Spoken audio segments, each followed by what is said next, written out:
They volunteer for a tough job overseas and then come home to a tough job market. Of course, we're talking about our military veterans. And now there's a major effort to put these vets to work through job fairs being held across the country. NBC's Peter Alexander has our report from Boston.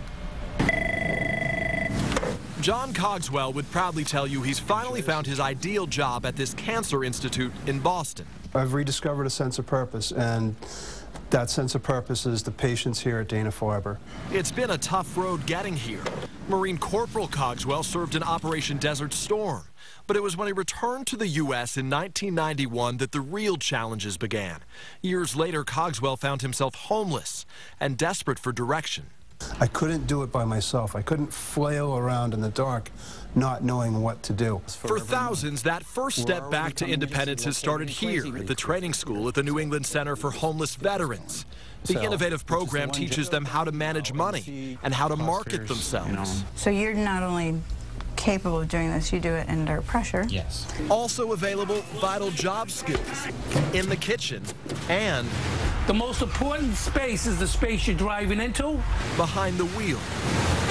If you don't have a license and you don't have a certificate and you don't have a degree, you don't have much chance of making it in the marketplace. Their efforts are working. They've placed more than 1,000 veterans in new jobs. Even more impressive considering the 11.5% unemployment rate for veterans who have served since 9/11.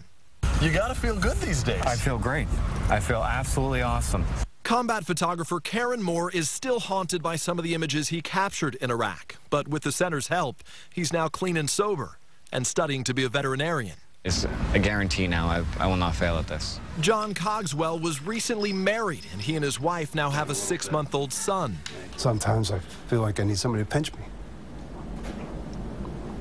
And then I come back down to earth and I say, you know what? Don't question it. It's all here. As Cogswell says, this is as good as it gets. Peter Alexander, NBC News, Boston.